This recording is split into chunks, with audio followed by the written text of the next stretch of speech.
MITRE's Managed Services Evaluations, making the most out of the attack framework. And don't lose your head count. Best MSSP talent retention strategies. That and the latest news and trends in the managed security space, coming right up on Cyber for Hire. Building bridges between managed security providers and their clients, it's the podcast where MSPs, vCISOs, and end users take a united stand against cybercrime. This is Cyber for Hire. Chasing false positives, battling alert fatigue, finding the proverbial needle in a haystack. It all leads to cybersecurity staff burnout and increased security risk. Check out Managed XDR from Neturian. Neturian's open XDR platform unifies your telemetry for wider attack surface coverage, deeper threat detection, and ultimately faster incident response. And Neturian SOC empowers your team by doing the heavy lifting with continuous monitoring, proactive threat hunting, and guided remediation. Looking for a true partner instead of another vendor? Visit msspalert.com/Neturian. All right, welcome to episode number 12 of Cyber for Hire. How's everybody doing today? I'm Bradley Barth with SC Media in New York, and joining me today in sunny Hawaii is my co-host and partner in cybercrime, Ryan Morris, principal consultant with Morris Management Partners. Welcome, Ryan. And Ryan, once again, if I weren't already jealous that you get to be in sunny Hawaii, I'm now extra envious because people in Hawaii don't have to lose an hour of sleep from changing clocks. I'm always happy to gain an hour of daylight back in the evening, but still, you always rough losing that sleep. Yeah, there's no change in sleep unless, as in a modern hybrid working world, you are doing appointments with people who do change their time zone, in which case what was 5 a.m. here becomes 4 a.m. here, and you really have to plan around things like that. But you know what? That is a sacrifice I am willing to make, so I'll just continue the experiment and make sure everybody knows best practices for working in remote time zones. Fair enough, Ryan. Well, there's plenty to cover today, as always, but some news is just so important it can't wait, which is why we want to share with everyone what's top of mind today. So here's your headline. The White House's new national cybersecurity strategy will shift security liability away from the end user community and over to cyber manufacturers and cloud-based third-party service providers who are in better position to make the digital ecosystem more secure, a policy that will be enforced via additional, stricter federal regulation down the line. Ryan, why is this top of mind for you? And by the way, could MSSPs potentially be among the parties that would be held more accountable and liable for instances of cyber insecurity? Or do you think those stricter regulations that will come down the line might be more aimed at the major tech developers, manufacturers, and cloud-based services? You know what? I think you've hit on two very important elements of this development. We want everybody to understand, right? Like we're not doing this as a news headline in the sense that this was breaking news 5 minutes ago. That's not our style. Our style is to say what changed in the world and why does it matter to you? And what we've really honed in on here is that the wider world outside of the cybersecurity industry has come around to a way of thinking that those of us in the industry, there's been some of us talking about this for a few years, but up until about 3 years ago, it was considered heresy to suggest that the liability and the responsibility for cyber attacks would come back to the people who make the tools, right? I don't know, about 5 years ago, I was standing on a stage at an industry conference and I was making a big keynote address, lots and lots of people in the room, and I made the argument for the concept of security designed in, right? If you think about it in the context of an automobile, the purpose of an automobile is to get from point A to point B, and that requires an engine and a gas pedal and a steering wheel, right? You got to be able to go where you want. But a long time ago, as a society, we accepted the philosophy that if you're going to sell an accelerator pedal, that for the good of the rest of us, it was also necessary that you sell a built-in brake pedal, right? Like you can go, but you must also be able to stop. We accept that as a fundamental social good. For years, for reasons I don't understand, we have accepted a premise that I can make software and sell it to you with all kinds of security vulnerabilities. And then I just say, hey, buyer beware, it's your responsibility. You're the one who's protecting the data. All I did was sell you software. I think that's irresponsible. And I believe that what we've just seen is that the world outside of cybersecurity has woken up and embraced that security designed in philosophy. Now, let's be careful, right? Because this is a proposal, it is a policy statement, it is not yet law, and it will have to go through the legislative process. So, my advice to everybody is you should really figure out how to become a mini lobbyist in your own local jurisdiction and with your representatives in Congress in Washington and with others that are involved, because these things are about to get translated out of idea and into implementation. And the reason I think an MSSP needs to be strictly involved in this is exactly the question that you ended on there. Where will the liability land? Well, unfortunately, the what's the logical answer and what will be the practical answer are two different things. The logical answer is whoever made the software should be accountable for making it essentially secure, right? Like I understand there's vulnerabilities and there's innovation in attacks and things like that. Things will always change, but you should be responsible for selling something that is not already vulnerable to any known exploits, right? Like that, I think that's a basic logical threshold that we can all agree on. But the practical implementation will be whoever is best at lobbying.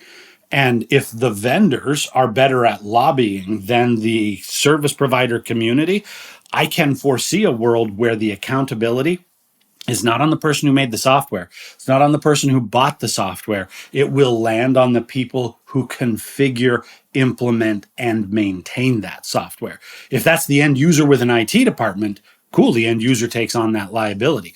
But if they partner with us as third parties for cybersecurity or for managed services in any context, well, hey, I'm accountable for keeping your application up and running, ... That means you're the logical place to take the accountability for any vulnerabilities that go into that configuration. I don't agree with that philosophy. I think it ought to be shared because of bad implementation and a failure to patch and just basic things at the street administration level. Those things need to be covered. But we also need to ensure that there is an essential liability that goes back to the software developer. And I can think of a few very large and very well-funded software developers who don't want that to happen and will be lobbying aggressively. So that's why we wanted to address this one at the top of the show. It's not a news item, guys. This is the future of our industry, and we all need to be vocal about how we go out there and participate. All right, Ryan. Great advice as usual for our listeners and viewers. And, we want to hear what you have to say about this and really, anything else that's top of your mind. So by all means, please write to us at cyberforhire@cyberriskalliance.com. We want to hear your comments. Anyway, that is our top of mind hot take for the day. More news later in the show. But first, it's time for our featured InfoSec news and trends topic of the week, presenting our big idea in security, MITRE's Managed Services Evaluations, making the most out of the attack framework. In late 2022, the MITRE Engenuity Foundation revealed the findings from its first ever attack evaluations for managed security services providers. The report measured various MSSPs' ability to recognize, analyze, and report the TTPs of the OilRig Advanced Persistent Threat group. This session will dig into the findings to help MSSPs better understand where they can stand to improve when it comes to hunting, detecting, and responding to threats posed by sophisticated cyber adversaries. Plus, MITRE will also be revealing a little bit more about how managed security providers can participate in the next round of assessments that they'll be conducting. So it's time to introduce our guest speaker who's going to help lead us through this discussion. He is Ashwin Radhakrishnan, General Manager of Attack Evaluations at MITRE. In his role, Ashwin runs attack evaluations, equipping the information security community with objective data, evaluating the technology and people associated with building a holistic threat informed defense. He's continually working to expand the scope of evaluations, branching out to all aspects of the threat informed security process. Ashwin has served as the lead project manager for multiple InfoSec products and platforms, spanning from threat intelligence platforms to detection and response products. Throughout this experience, Ashwin has focused heavily on building toward the attack framework and improving threat informed defense capabilities within his products. Ashwin, so glad that you could join us today. And as always, we're going to jump right into it. So let's start by giving us a sense as to what the main purpose of these attack evaluations are. Why, for this latest go around, did you turn your attention to managed services? Yeah, appreciate the great introduction, Bradley and Ryan. Happy to speak again. And so let me start with some top level goals, and then we'll lead into why we kind of turned our view to managed services while we've classically done product evaluations. And so, as is consistent with all of our evaluation types, we have three main goals. The first is we want to empower end users like security practitioners and leaders with objective insights into those commercial capabilities that address adversary behavior. And from there, we want to provide transparency around the true capabilities of these security offerings that, of course, address known adversary behavior. And then the third, and where I think this audience might resonate most, is we want to continue to drive the vendor security forward in ways that address adversary behavior. And I've used that term 3 times now, adversary behavior, addressing known adversary behavior. And really, we look at the MITRE attack framework as a mechanism to address adversary behavior. And we believe that a good strategic threat informed security defense is looking towards that. And so those are the three principles that in all of our evaluation types we're looking to uphold.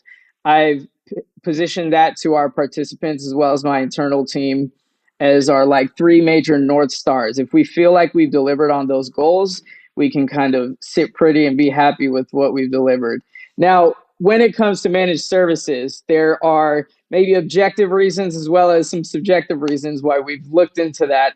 And the most objective reason, in my opinion, is a survey that we released. And we basically asked organizations, do you use managed services providers in your security operations? And in that, 58% of the organizations said that they relied on managed services. And on the flip side, when you go to organizations that are smaller than 5,000 employees, that number jumps up to 68%. And across the board, we found that only 50%, or roughly half rather, are actually comfortable with their services. And this is in stark contrast to 75% who are more comfortable with their internal kind of SOC. And so we thought, okay, well, we deal with managed services providers all the time. We know that it's just a matter of delivering on those three goals that we discussed to improve that comfort level. And ultimately, that kind of spawned the existence of the managed services evaluation. So a bit long-winded, but I hope that I set the context properly there. No, that's great information. And I really think it does help the audience here of managed service providers to understand that we are in the crosshairs, right? Like this is no longer a sideline or a peripheral type service that's being provided. If your customer depends on you for these services, then your capabilities become the prime indicator of whether or not the customer is secure, right? So I'm very curious as you guys got into this, because I really, as any true natural born consultant would be, I'm a big fan of frameworks, right? I've Sure. long been an advocate of what you guys do at MITRE, and particularly in the ATT&CK framework, because it translates a big idea into something very, very tangible. The way you guys went about it in this particular evaluation, you used the OilRig conversation to evaluate MSSP capabilities. What was it about that particular threat neighborhood that you think is representative of what we're dealing with, and what kinds of lessons did you learn in there?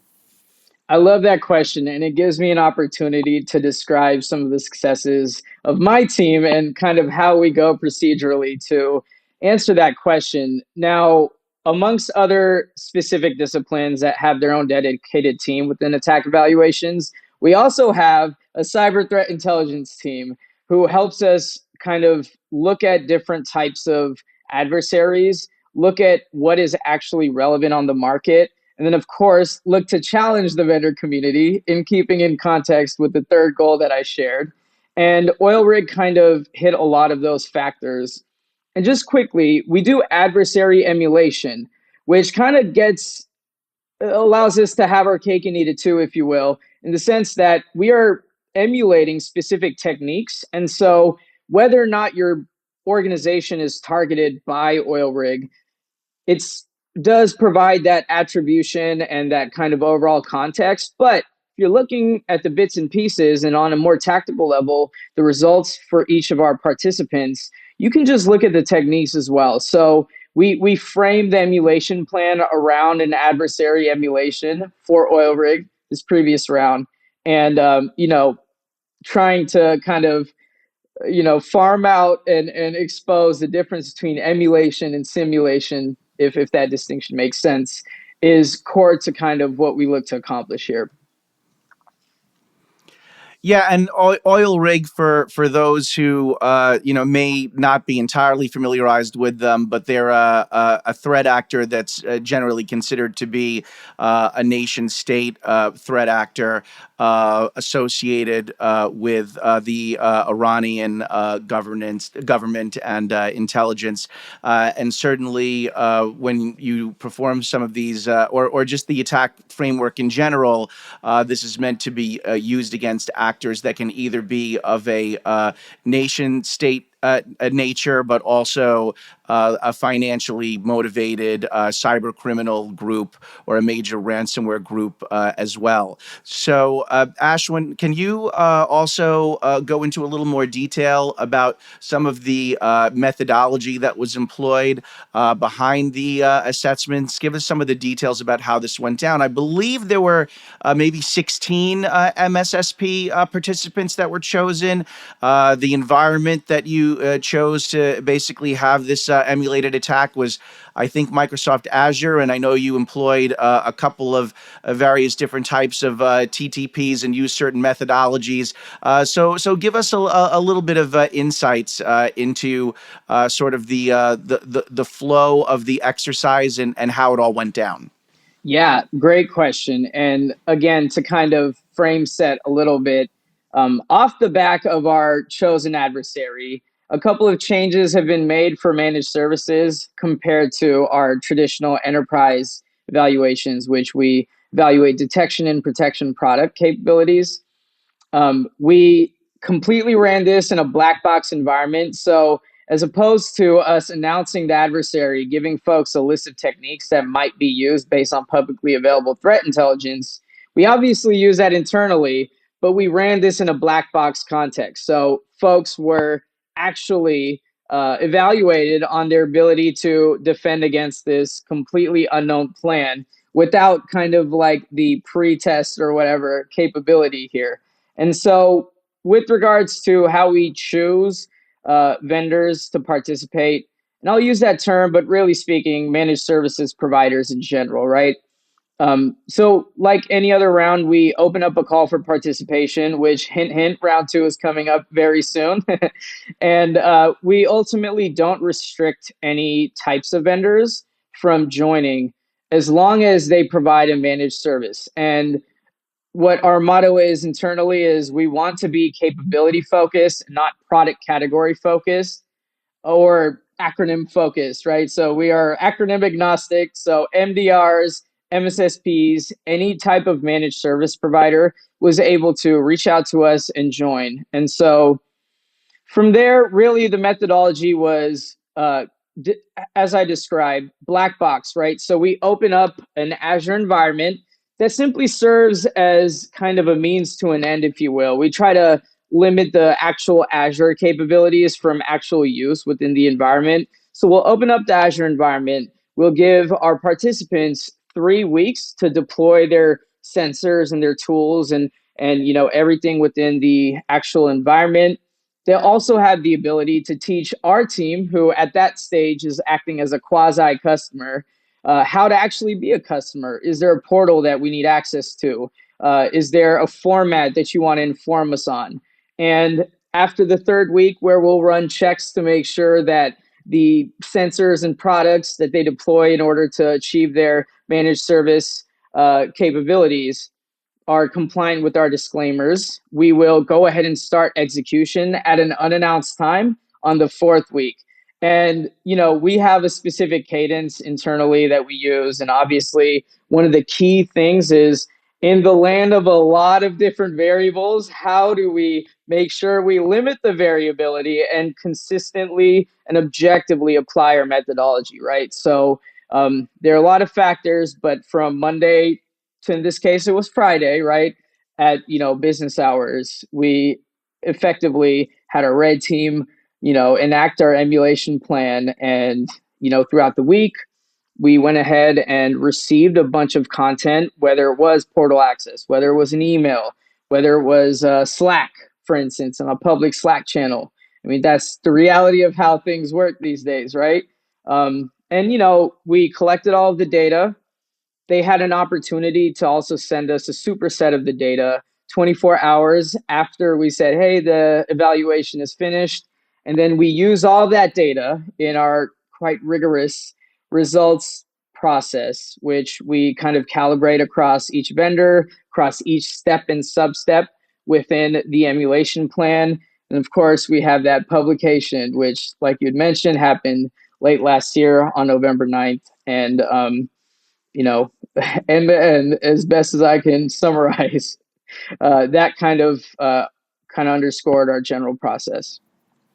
So I'm curious, right? Again, the magic of a framework, it allows us to take, like you said, very many variables and kind of narrow that down into a controlled conversation. Sure. What lessons did you learn? What did you kind of take away from the first evaluation? And if we put this into the frame of tactics and recommendations for MSSPs, what were your main takeaways from this first go round? The takeaways from this go around are very consistent with my kind of principles that I want to kind of continue to, in my opinion, educate the wider community. It's that there's really no one size fits all security solution for any type of program, right? And we were talking about this earlier off camera regarding the people, process, and technology that comprise a cogent security strategy, right? I mean, based on internal factors like what legacy systems do you have? What new systems have you onboarded? What is the makeup of your security analysts? Do you have security analysts at all? Do you have SOC 1 through 3 analysts, CTI analysts? And those are just the tip of the iceberg of the internal, right, factors. And then externally, and taking some cues from my CTI discipline, where are you located regionally, right? What is your industry vertical? What is the size of your organization? Those will define, along with other factors, what type of threats that you face. And all of that mixes in together into a very specific type of evaluation of the evaluation results. And so a lot of folks ask me this question is like, well, what's your favorite technique? And I'm like, well, it depends. Do you want the objective answer? Do you want what I think? And, I think that's kind of the beauty of the breadth of these results. And to maybe answer a little bit more explicitly, right? Like, the purpose of an emulation plan is to cover so many techniques and say, hey, these are during our tabletop exercises on our traffic light chart of our MITRE Navigator layer that we've curated and gone ahead and put together. The areas where we feel like we need to onboard a service. Did this service provider that we are evaluating, along with the other three that kind of made our short list, cover these very well? But not only coverage, let me look at the content, right? Did the verbiage that they use in their reports resonate with me and my team? Did the length or frequency or even I should say, like overall volume of reports, is that the type of service we want, right?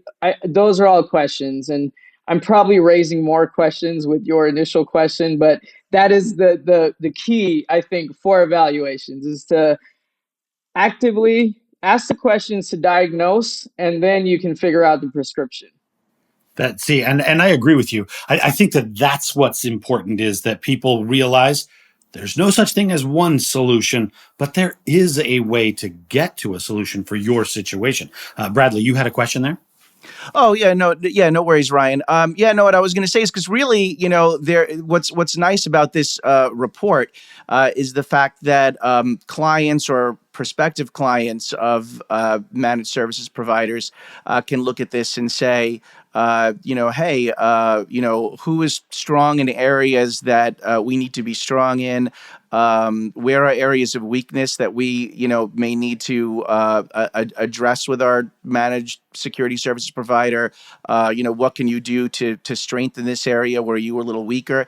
On the flip side, the actual providers can look at this report also and make self-assessments and say, here's where here's a key differentiator between us and our competition right now. Here's where we need to improve. And so for MSSPs that read through this report and want to interpret the results, it's not ranked. So it's not a thing where you have 16 and you've ranked 1 through 16, who's the best, who's the worst. That's not what it's about. It's about looking at all these different techniques and, each area of category and seeing how, each individual MSSP fared. But can you give us a sense as to if there were any general overall trends? Was there one area where, as a whole, the participants fared the best? And where would you say was the most common weak point among your participants? I think those trends would be very hard to identify in a grander context. And I'm going to put my objectivity hat on again and not inadvertently, favor one vendor versus the other.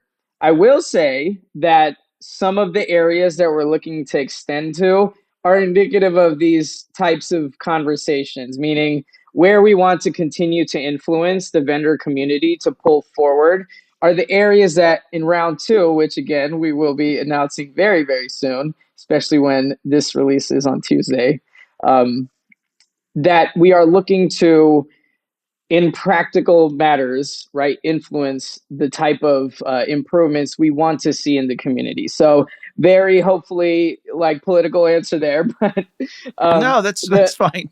The reason, and I can hop into the categories to kind of like answer your question in a roundabout way. So number one, right, what are ways that we can make the scenario more complex, right? Like we view our scenarios as very high definition based on all of the processes we discussed, and we want to continue to challenge folks. The second big category is, how can we improve the participation of our participants and limit the amount of variability, right? Part of the test, if you will, is not understanding how to take the test. That should be, a wash for every single participant. And then as we get to kind of some of the juicier items that I think, again, will resonate with this audience, what are some metrics that we can capture and publish this round that we didn't previously? Now, this is a direct answer to your question, as a matter of fact, right? Can we count the content that is sent to us in a meaningful way? For instance, if you fired on 1 million alerts and got credit, which we hate that word in general in evaluations, but for all of the sub-steps within the evaluation, is that really what your client is looking for? Probably not. Their email is going to be flooded, and ultimately, we just want to be informed on the worst things, not all of the things, right? So, can we count content? That leads into efficiency. And is there an objective and consistent way to capture three of my favorite metrics for this type of service, which is mean time to detect, mean time to respond, and mean time to investigate, which is the delta between the first two? If we can do that, I think we can start, measuring folks objectively on these things that I feel folks will use when they're evaluating these services vendors. There's a lot more like, how do we support remediation? How do we incorporate important factors like attribution into our officially curated results? And right, like there's I should say internal impacts to us as well. Like, we can capture all of this data. How do we display it responsibly on our website, aka our evaluations platform? So um, just to kind of give you an indication of what we favor, what needs to improve in the overall community, and where our methodology is leading towards with regards to capturing these types of aspects. See, that's a lot of very good practical advice, and I hope everybody listening in, you can start to take notes on these kinds of recommendations. I take away a very important focus on speed, and I think everybody would agree that our ability to not just quote unquote build the defenses, but to use those tools in real time actually makes the difference. And it's, our threshold for the time to detect and the time to respond, that used to be days and sometimes weeks in terms of publishing things from an industry level. I don't think the threshold is days anymore. I think it might be minutes, and that's something we all need to learn how to actually get up for, right? So a quick tactical question for you, for anybody who's interested in reading the report or perhaps following up and participating in the second go round, where would they go for that kind of information? So, great question. If you are looking to see the end result, aka our output, there are two places where I would suggest. The first is our ATT&CK Evaluations results platform. It's attackevals.mitre-engenuity.org. I'll try to share a link so it's a little bit more accessible. And alongside those releases, all of our releases, I also publish, with the help of my wonderful team, frankly, a read along collateral. And it's an article of what are the specific components of this evaluation release, as well as this time and in the future, the top 10 ways to interpret the results, because they could be a little bit tricky, especially if you are a business focused individual looking to go ahead and onboard, a new services offering. And both of those kind of work in conjunction. The platform is amazing. On top of that, we do publish everything publicly. We view the evaluations as like a bit of a public utility for everybody to hopefully realize the three goals that I mentioned in the beginning.